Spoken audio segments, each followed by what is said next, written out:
Your phone buzzes. It sits there on the table, innocent enough. You pick it up. You unlock the screen. And in less than a second, your entire afternoon evaporates. It's an accusation. Maybe it's a text from a partner asking where you really were last night. Maybe it's an email from a boss questioning your integrity on a project you bled for. Maybe it's a comment from a friend twisting something you said 3 weeks ago into a weapon to hurt you today. Whatever the words are, the physical reaction is always the same. Your stomach drops. Not figuratively.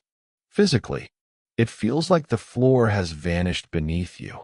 The blood drains from your face, pooling in your gut. Your heart rate spikes. You can hear it thumping in your ears, a dull, panicked drumbeat. Thump, thump, thump. And then comes the heat. A flush of adrenaline rises up the back of your neck. It spreads to your cheeks. This is your primal brain hijacking your reality. It screams one word at you: danger. You are under attack. Your character is under attack. Your reality is being threatened. And this is the exact moment where you lose. This is the moment where you make the mistake that ensures the accusation sticks. This is where you get it wrong. Watch yourself in this moment. Really look at what you do next. You don't pause. You don't breathe. You don't evaluate the source. You react. It's a knee-jerk reflex, faster than thought. You dive into the fix. You tell yourself, oh, this is just a misunderstanding. They just don't have all the facts. If I can just explain it clearly enough, if I can just show them the timeline, if I can just provide the evidence, they'll apologize. They'll see the truth. So you start talking. Or you start typing. God, you type fast. Your thumbs are flying across the screen. You aren't sending a reply. You are writing a dissertation. You are drafting a legal defense for a crime you didn't commit. No, that's not what I meant. What happened was, I was actually at the store because I needed to get. You're remembering it wrong. I said X, not Y. You send the first text. It's long. It's dense. It's frantic. But you're not done. You stare at the screen, waiting for the 3 dots to appear. They don't. The silence stretches out, and the panic doubles. So you send another one. And another thing. I just want us to be okay. Why would I lie about this? Stop. Just stop. Look at what you are doing. Look at the dynamic you have just created. You think you are being helpful. You think you are being open. You think you are clearing the air. Wrong. You are feeding a predator. To the person on the other end, whether they are a narcissist, a manipulator, or just someone in a bad mood. You do not look like an innocent person clearing up a confusion. You look guilty. In the dark psychology of human dynamics, innocence is calm. Innocence is steady. Innocence does not rush to explain itself because innocence knows it has nothing to fear. But guilt? Guilt panics. Guilt stammers. Guilt over-explains. Guilt sweats. By rushing to defend yourself against this accusation, by vomiting words and logic and dates and times, you are signaling to their primal brain that they have caught you. Even if you are 100% innocent, your behavior screams, I am afraid of your judgment. You have handed them the gavel. You have voluntarily stepped into the defendant's box. You have looked up at them, wide-eyed and trembling, and asked, do you believe me now? Am I good enough now? Please tell me I'm okay. And the moment you do that, the accusation has done its job. It doesn't matter if the accusation was true or false. That is irrelevant. The accusation was never about the truth. The accusation was a test of your frame. And you failed. You failed because you believe that the person accusing you is interested in the truth. You believe that if you just give them enough data, they will become rational. You are projecting your own empathy onto them. But let's look at the reality. They threw a stone at you. And instead of letting it bounce off your armor, you picked it up, examined it, and started apologizing for standing in its path. This is the physiology of panic. It bypasses your logic and hits your nervous system. It makes you small. It makes you talk too much. It makes you weak. And the worst part? The more you explain, the more ammunition you give them. You say, "I didn't call because I was busy with work." They hear, "You prioritize work over me." You say, "I didn't mean it like that." They hear, "You admit you said it." Every word you speak in this state of panic is a hook they can latch onto. You are digging your own grave with your tongue. You are weaving a web of clarification that you are going to get tangled in. And they are watching you do it. Somewhere, on the other side of that screen or across that table, they are watching you unravel. They see your eyes darting. They hear the pitch of your voice rising. They see the wall of text you just sent. And they feel powerful. They feel powerful because they said one sentence, maybe even a lie, and they made you dance. They pushed a button, and you performed exactly as programmed. This is the calm response paradox. You cannot end an accusation while your body is screaming in terror. You cannot use the 7 words. I am going to teach you if your energy is screaming, please validate me. You have to understand that your current strategy, the explaining, the defending, the rationalizing, is not saving you. It is sinking you. It is the blood in the water that attracts the sharks. You think you are fighting for your reputation, but really, you are fighting for your breath. And until you learn to stop the panic, until you learn to kill the defender inside you, no amount of clever lines will save you. Because right now, you are noisy. You are chaotic. You are desperate.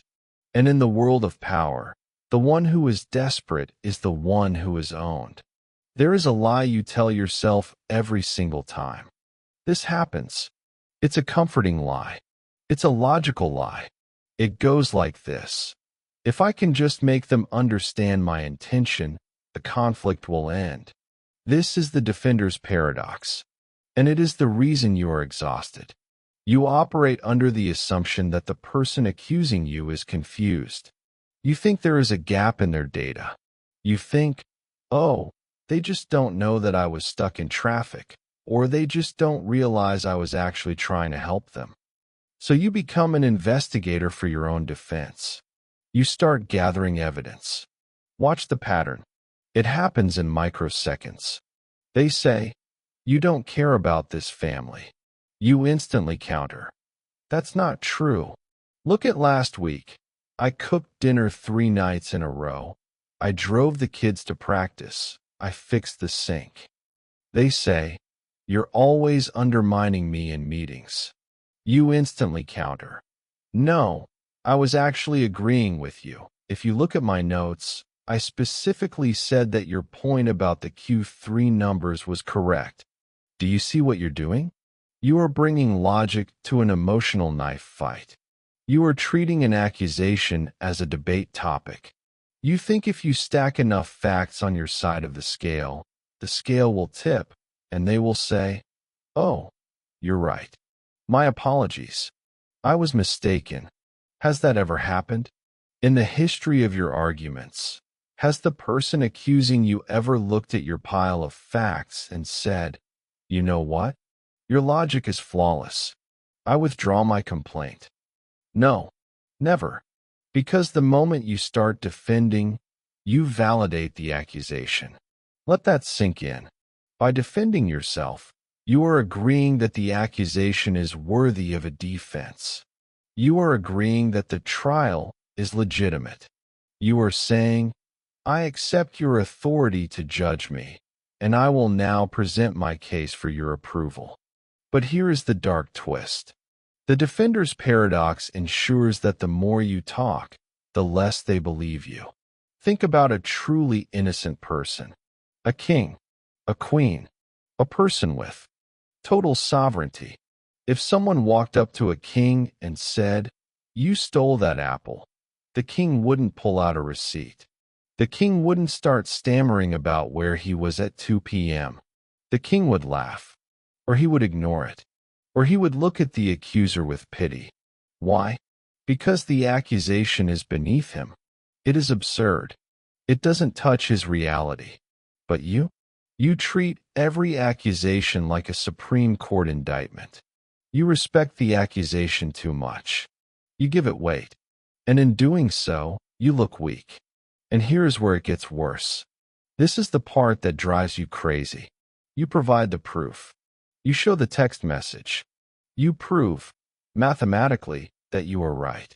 And they shift the goalposts. They don't say, "Oh, you're right." They say, "Well, it's not just about that. It's about your tone." Or they say, "Why are you getting so defensive? You always have an excuse for everything." Or they say, "I don't care what the text says. I know how you made me feel." And you stand there, stunned. You won the argument, but you lost the war. You brought facts, and they switched to feelings. You brought evidence, and they switched to character attacks. This is the game. And you are losing it because you are playing by rules that only you are following. You believe in cause and effect. You believe fact A leads to conclusion B. They believe in power and submission. They believe pressure A leads to reaction B. When you over-explain, you are reacting. You are dancing. You are showing them exactly where your buttons are.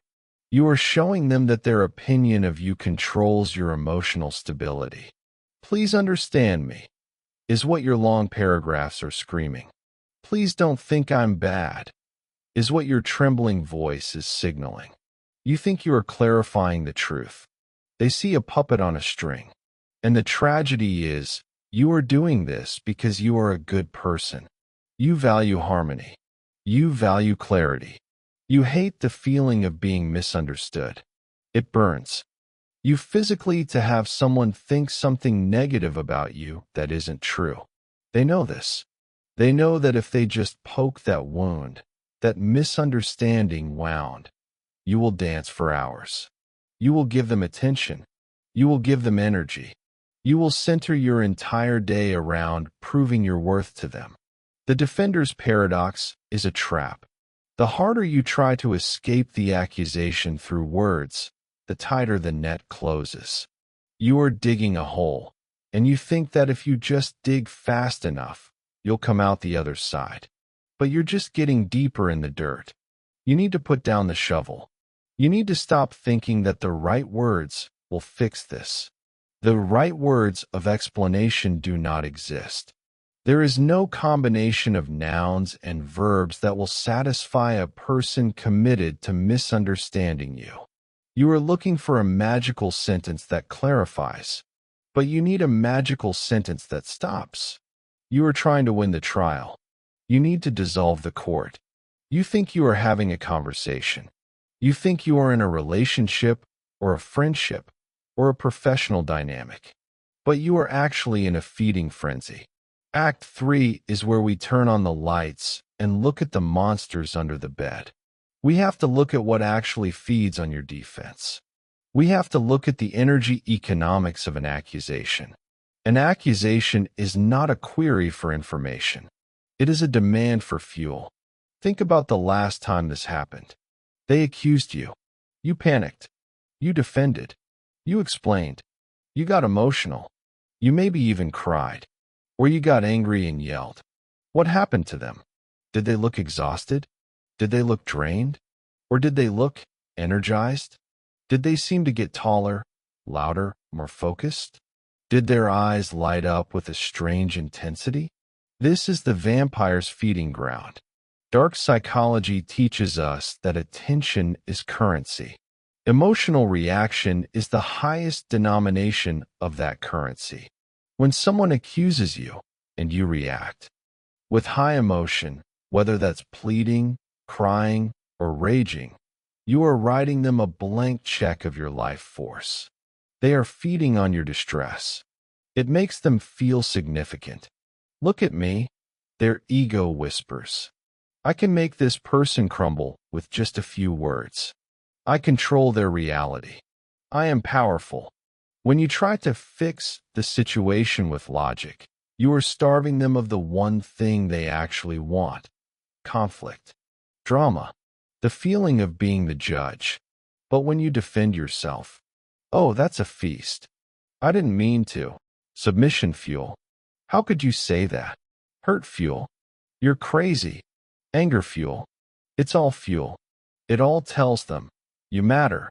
You are the center of my world right now. Your opinion destroys me. This is why the goalposts keep moving. This is why, when you answer one accusation, they invent another one. If they accepted your explanation, the game would end. The feeding would stop. They would have to go back to being a normal person with their own insecurities and boredom. But as long as they can keep you defending, they get to be the god of the interaction. They get to sit on the throne while you dance in the court. Why would they ever want that to end? This is the uncomfortable truth you have to swallow. The person accusing you often does not want a solution. They don't want to know where you were. They want to watch you squirm while you tell them. They don't want to know why the project is late. They want to see you sweat while you apologize. You are playing a game of find the solution. They are playing a game of harvest the energy. And you are the crop.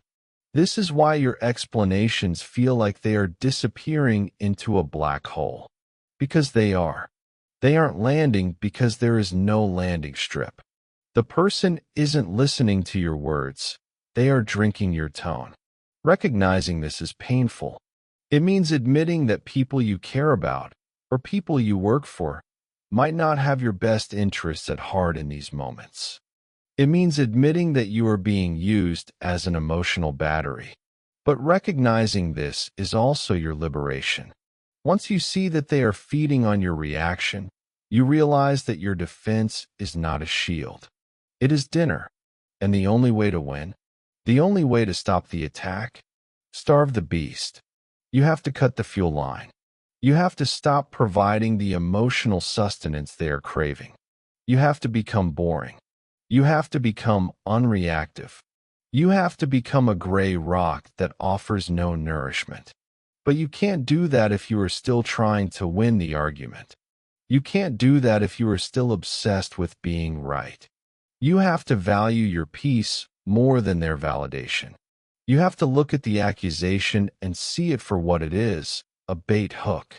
A worm dangling in the water, waiting for you to bite. Every time you say, "But wait, let me explain," you are biting the hook. You are letting them reel you in. You are letting them drag you into their boat, where they can gut you at their leisure. Don't bite. Stare at the hook. Acknowledge the hook. But do not open your mouth. Because the moment you stop feeding them, the dynamic shifts. The vampire gets hungry. The vampire gets confused. Why isn't this working? They think. Why aren't they dancing? And in that confusion, in that sudden lack of fuel, you find your opening. You find the space to reclaim your power. But first, you must accept that your defense is actually a donation. You are donating your power to the person attacking you. Stop writing the check. You feel like the victim.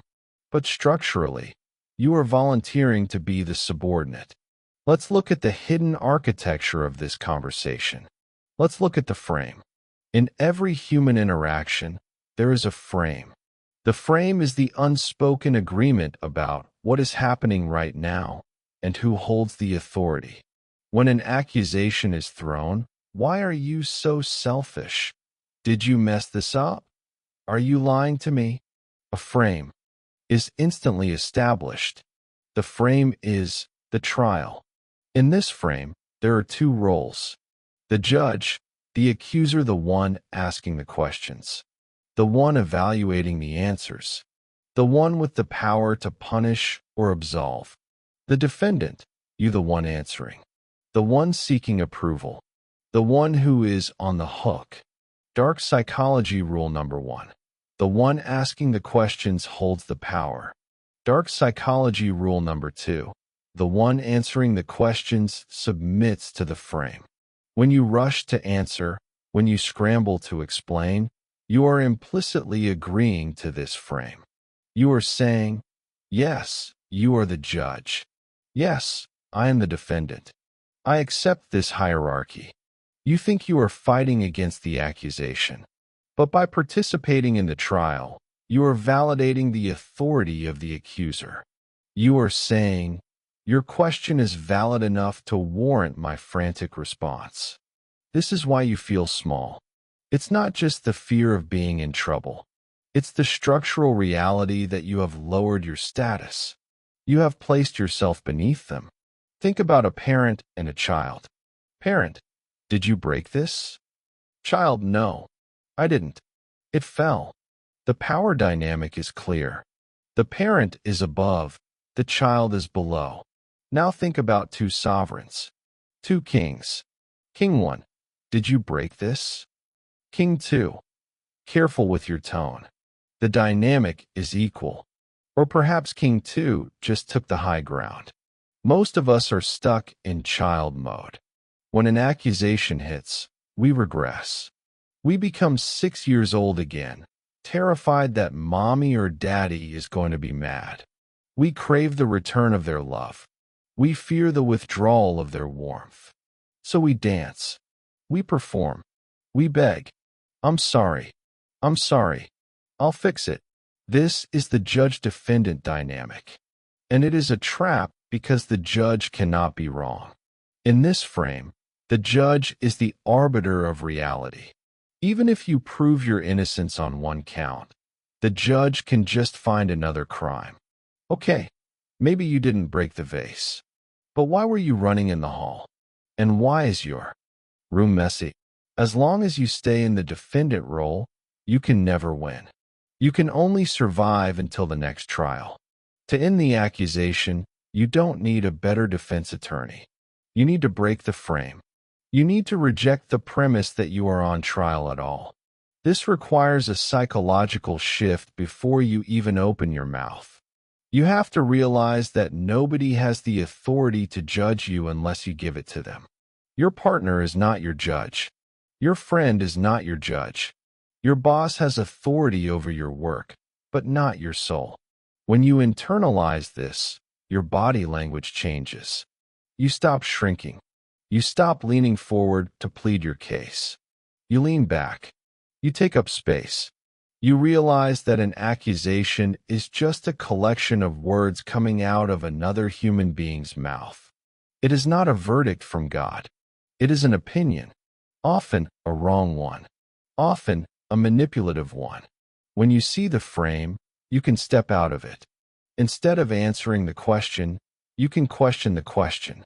Instead of defending yourself, you can evaluate the accuser. Instead of panic, you can bring curiosity. Why are they acting like this?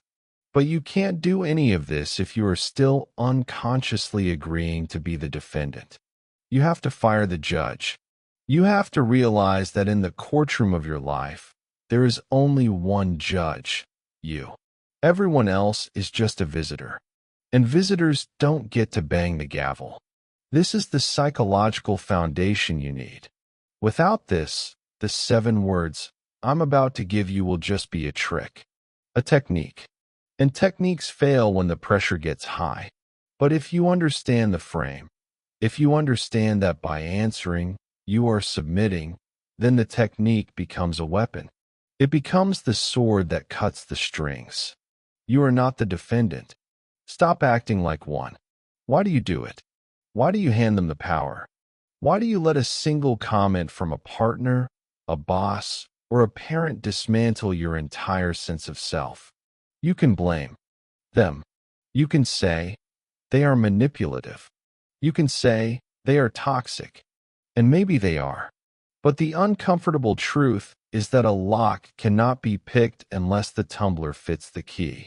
And you have a specific tumbler inside you that fits their key perfectly. It is the validation trap. Here is the brutal reality of your psychology. You do not know who you are. Not really. You only know who you are reflected in the eyes of others. You have outsourced your self-worth.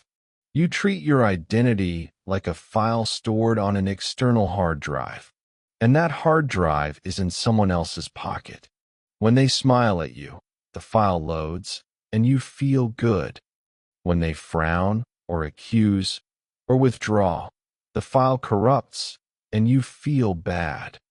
You are addicted to being the good person. You have spent your entire life being the peacemaker, the one who fixes things, the one who is reliable, the one who is nice. You are terrified, deep, deep down in your lizard brain, of being seen as the villain. And the accuser knows this. They know that if they just hint that you are being selfish or uncaring or lazy, you will do anything to scrub that stain off your reputation. You will apologize for things you didn't do. You will explain yourself for hours. You will accept blame just to make the tension stop. Because to you, being misunderstood is a fate worse than death. You think, if I can just explain, they will see that I am good. But here is the shadow side of your niceness that you don't want to look at. Your over-explaining is not kindness. It is manipulation. Read that again. You are not explaining because you care about the truth. You are explaining because you are trying to manage their perception of you. You are trying to force them to see you the way you want to be seen. You are saying, I will submit to your interrogation. I will give you all this information. I will debase myself. And in exchange, you must give me back my good person badge. It is a covert contract, and it is pathetic. True integrity does not need a witness. If you know you didn't steal the money, it doesn't matter if the whole world thinks you did. You know, that is enough for a sovereign person. But for you, it's not enough. You need them to sign off on your innocence. You need their permission to feel okay again. This is why you fall for it every time. This is why you are vulnerable. Because you are walking around with a gaping hole in your chest where your self-validation should be. And you are handing out the bricks to fill it to the very people who are throwing them at your head. As long as you need them to agree that you are good, they own you. They can pull the string anytime they want. A raised eyebrow, a sigh, a text left on read. And you crumble. You start dancing. What's wrong? Did I do something? Let me explain. You are a drug addict, and their approval is the heroin. And like any addict, you will degrade yourself to get the fix. You will tolerate disrespect. You will tolerate false accusations. You will tolerate being interrogated like a criminal in your own kitchen. All to get that hit of, okay, we're good now. But you're not good. You're enslaved. You have to accept something terrifying if you want to use the 7 words effectively. You have to be willing to be the villain in their story. You have to be okay with them thinking you are wrong. You have to be okay with them thinking you are rude for not explaining. You have to be okay with them being angry. You have to decide that your knowledge of yourself is stronger than their opinion of you. If you can't do that, if you need their vote to survive, then no technique in the world will save you. You will say the 7 words, but your eyes will beg for forgiveness. And they will see it. And they will eat you alive. The trap isn't the accusation. The trap is your need to answer it. Let's put your current strategy on the operating table. We are going to perform an autopsy on the exact moment you lose the interaction. We're going to look at the text you send, the words you speak, and the tone you use. And it's going to be uncomfortable because you are going to see yourself in every line. Here is the scenario. They send you a text. I can't believe you forgot to call me. You clearly don't care. Now, let's look at your response. It usually starts with the panic breath. You inhale sharp and shallow. You don't think. You type. Mistake number 1, the wall of text. They sent 12 words. You send 140 words. Visually, on the screen, their message is a small, tight green bubble. Your message is a massive block of gray text that takes up the entire screen. Before they even read a single word, the visuals tell them everything. I am triggered. I am desperate. I am working hard to please you. You have already lost the frame. The person with the least amount of text usually holds the most amount of power. Mistake number 2, the actually defense. Your sentences almost always start with defensive conjunctions. Actually, I was. But I just. No, wait, it wasn't. These words are the vocabulary of the subordinate. They are words that beg for permission to speak. When you start a sentence with actually, you are signaling that you are about to contradict their reality, but you are afraid to do it directly. Mistake number 3, the data dump, giving them ammo. This is the most dangerous error. In your frantic attempt to prove you are innocent, you give them details they didn't have. You say, I'm so sorry. I didn't call because I was on the phone with my mom for an hour, and then I had to finish that report, and I lost track of time. You think you are providing a valid reason. What they hear: you prioritized your mom over me. You prioritize work over me. You are irresponsible with time. You just gave them 3 new things to attack you for. If you had said nothing, they only had the forgot to call angle. Now, because you wouldn't shut up, you have handed them a shotgun and 3 shells. Mistake number 4, the tone of please understand me. If this is in person, listen to your voice. It goes up an octave. It gets thin. It gets fast. You talk over yourself. You interrupt your own sentences. I was going to call, but you know how it gets. I didn't mean to make you feel bad. You are radiating instability. And here is the killer. You are apologizing for your existence. You aren't just apologizing for the mistake, if there even was one. You are apologizing for the misunderstanding. You are apologizing for their feelings. I'm sorry you feel that way. I'm sorry if I upset you. Stop. You are taking responsibility for their emotional regulation. You are saying, I am responsible for your happiness, and I have failed. Please forgive me. This is repulsive to human psychology. I know that sounds harsh, but it is true. When someone is groveling, when someone is frantically trying to explain themselves, it triggers a disgust response in the observer. It looks weak. It looks pathetic. It kills attraction. It kills respect. And the worst part? It's boring. Your explanations are boring. Your justifications are boring. Nobody cares about the traffic. Nobody cares about your battery dying. Nobody cares about your intentions. They care about strength. They are testing you to see if you will crumble. And you are crumbling. You are dissolving into a puddle of nice guy or nice girl excuses. You are acting like a child caught with their hand in the cookie jar. But Mom, I was just hungry. You are an adult, but you are using the script of a naughty child. This is where you get it wrong. You think the content of your words matters. You think if you find the perfect excuse, they will say, oh, okay. But the content is irrelevant. The energy is everything. And your energy is screaming, I am guilty. I am afraid. Please don't hurt me. So how do we fix this? How do we stop the word vomit? How do we take that massive wall of text and burn it to the ground? We replace it with 7 specific words. 7 words that cut the fuel line. 7 words that stop the vampire. 7 words that force them to look at their behavior instead of yours. Are you ready to stop explaining and start controlling? Here is the pivot. Here is the moment you change the trajectory of your life. The next time the accusation hits, when the text comes in or the voice raises, you are going to do something radical. You are going to do nothing. At least, not at first. You are going to feel the panic rising. You are going to feel the urge to type, but actually, You are going to feel the defender screaming to get out. And you are going to kill him. You are going to take a deep breath. You are going to physically lean back. You are going to look at the accusation not as a crisis, but as a specimen in a jar. You are going to observe it. You will think. They are trying to feed.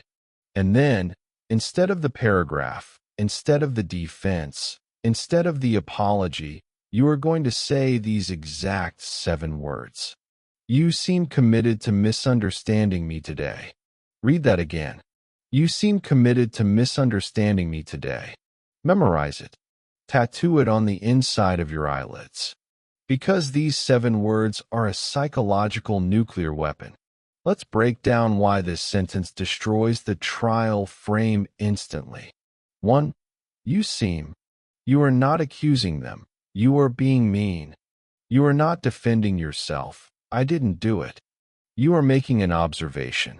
You are stepping into the role of the observer. You are holding up a mirror and saying, "This is what you look like right now." It is calm. It is detached. It is sovereign. 2.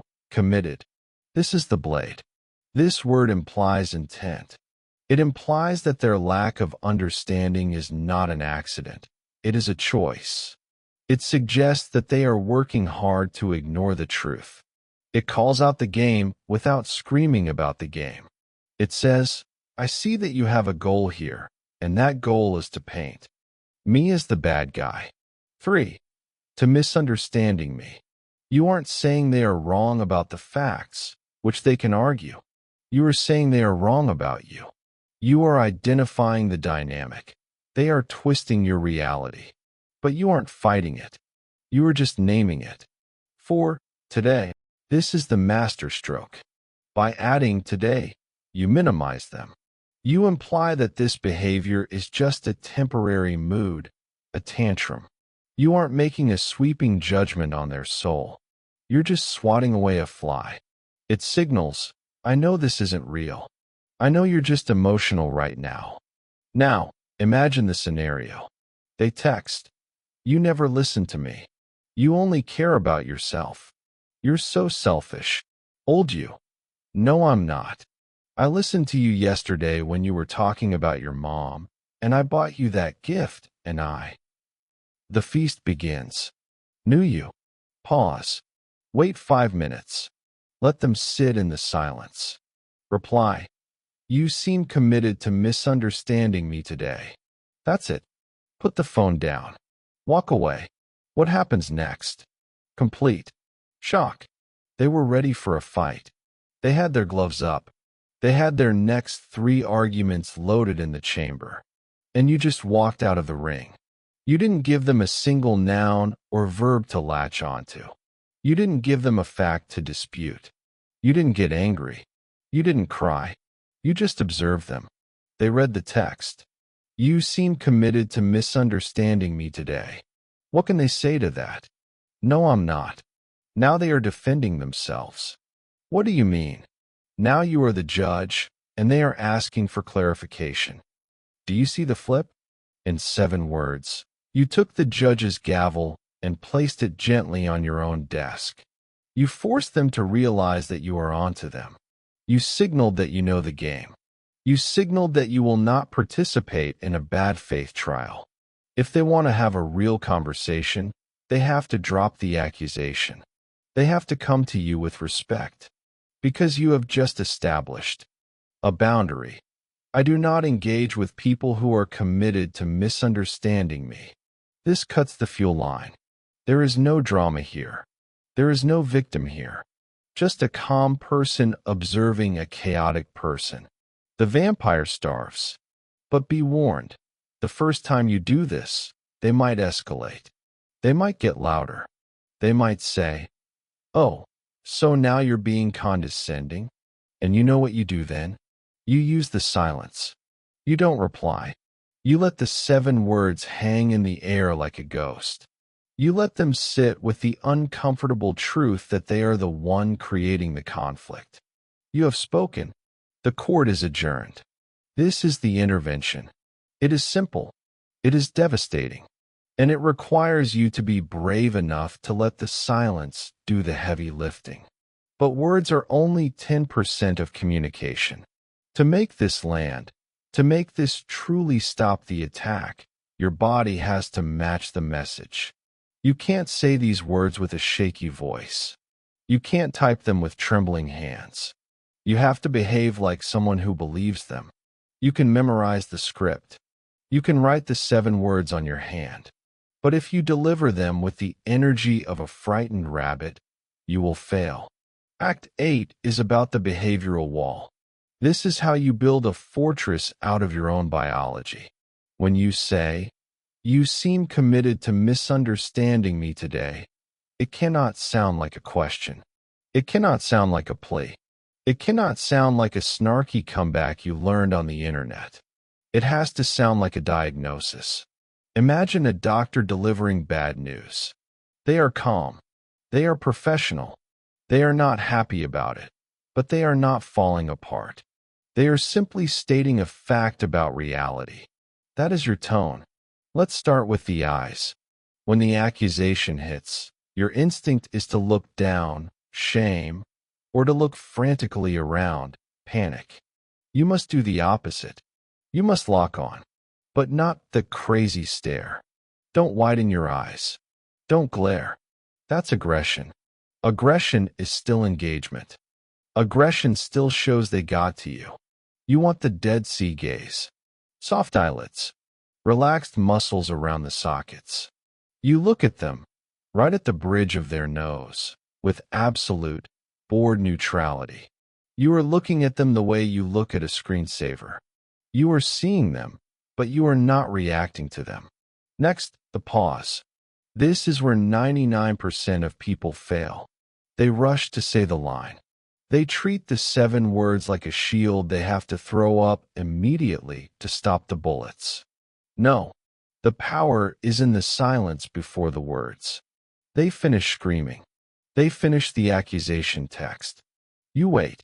1 second, 2 seconds, 3 seconds. In that silence, the air leaves the room. They expect you to jump. You don't. The silence stretches. It becomes heavy. It forces them to hear the echo of their own stupidity. Then, and only then, do you speak. And you speak slowly. You drop the pitch of your voice at the end of the sentence. You seem committed to misunderstanding me today. Drop. If you go up at the end, today, you are asking for confirmation. You are saying, "Am I right?" If you go down, today, you are stating a law of physics. Now the body. If you are standing, do not cross your arms. Crossed arms say, "I am protecting my vitals." They say, "I am defensive." Expose your chest. Hands at your sides.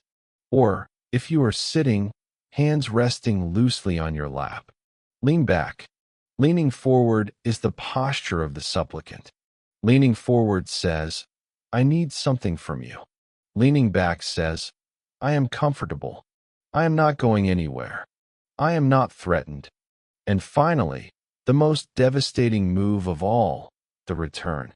After you say the 7 words, you do not wait for a response. You do not stare at them waiting to see if it worked. You go back to what you were doing.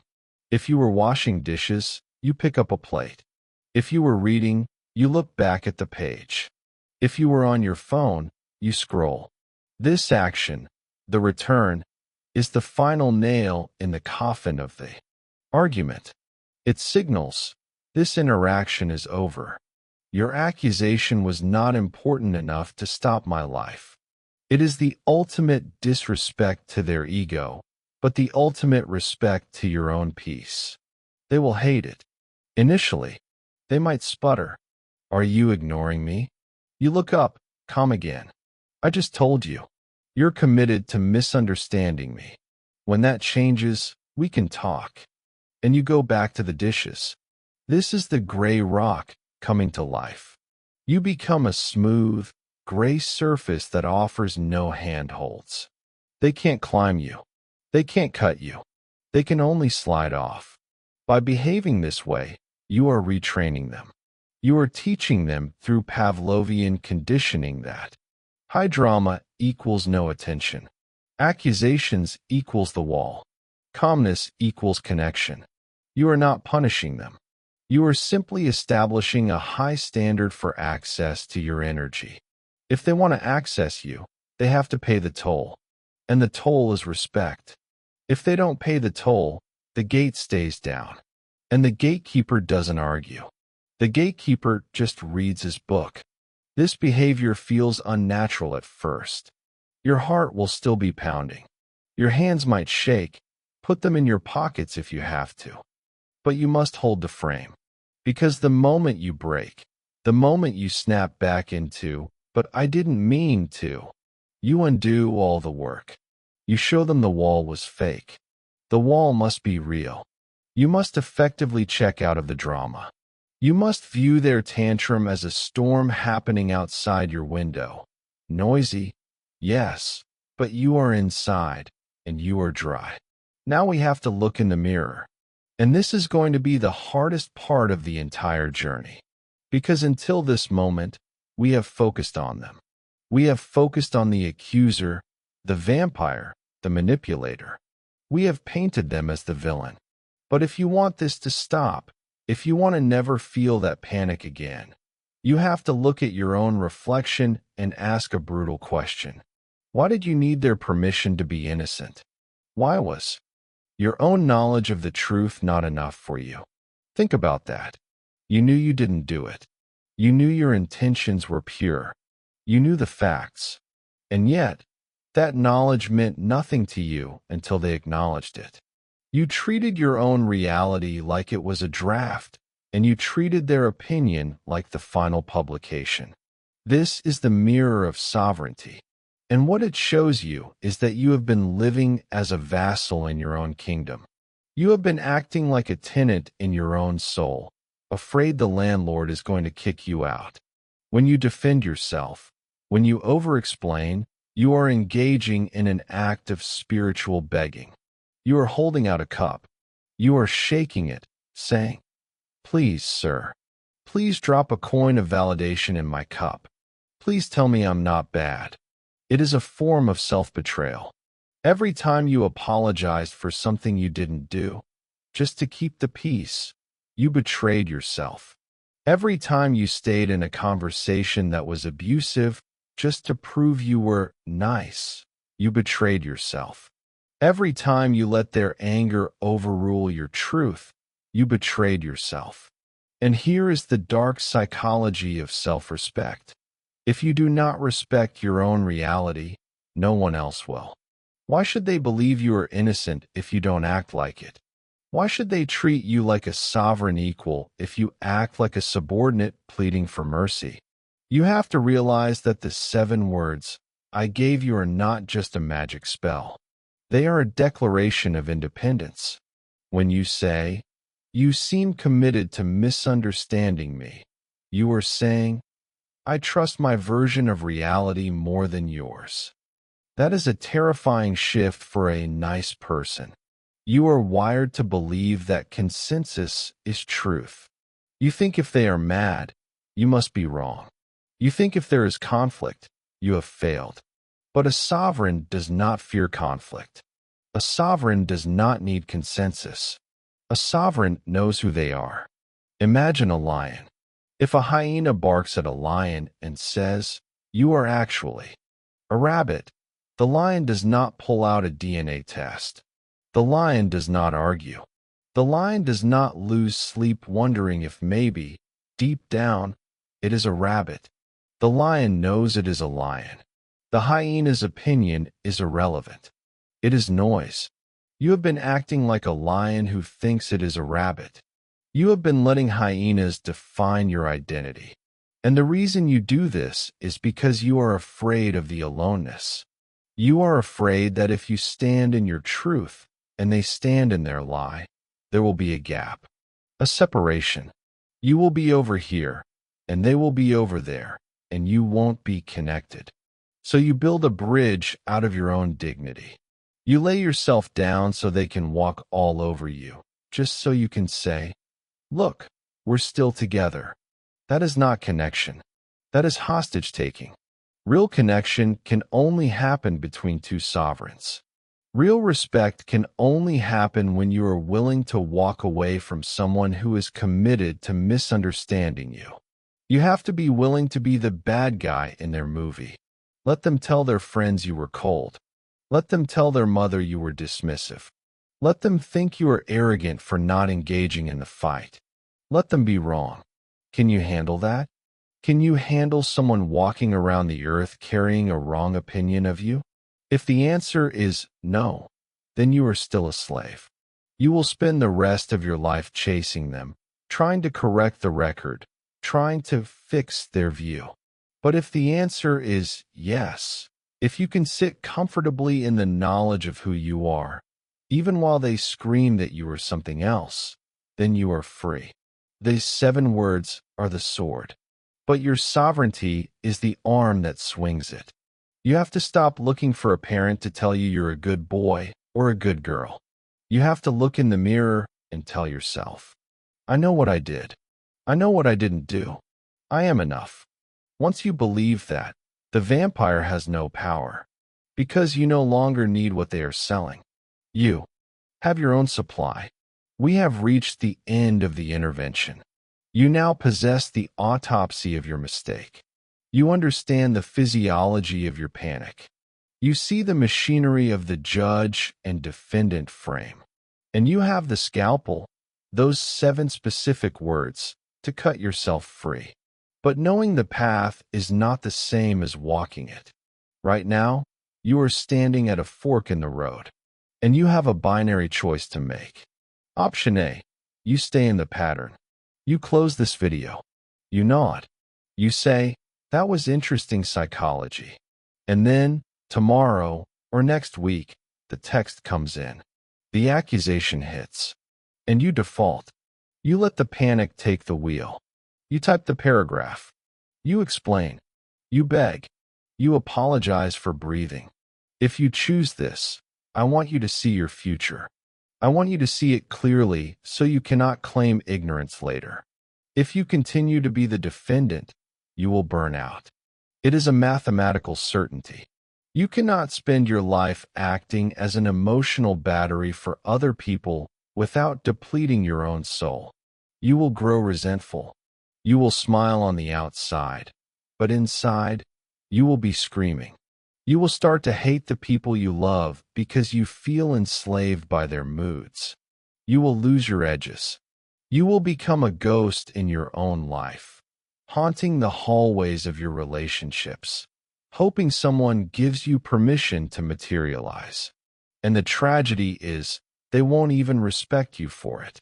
They will get used to your submission. They will treat your over-explaining as the baseline. And the moment you stop, even for a second, they will punish you. This path leads to the death of your self-respect. It leads to a life where you are a supporting character in everyone else's movie, but never the lead in your own. Is that what you want? Is that why you are here? Option B, you kill the nice person. You decide, right now, that the era of over-explaining is over. You decide that your dignity is more important than their comfort. This path is not easy. I will not lie to you.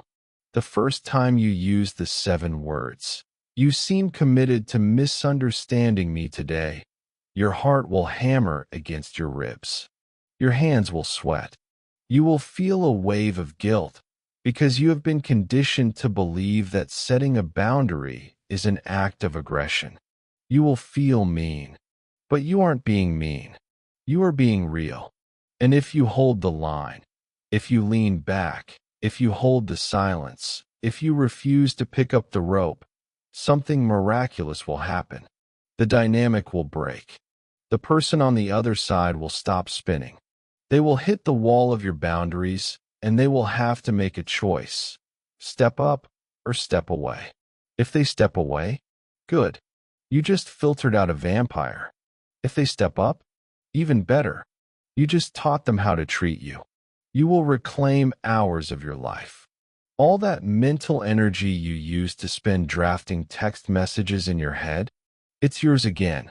You can use it to build your business, to love your children, to create art, to sleep. You will walk differently.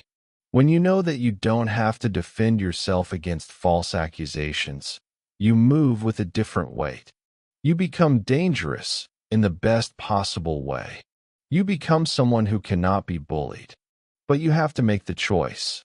You have to decide that you are done being the defendant. You have to decide that the courtroom is closed.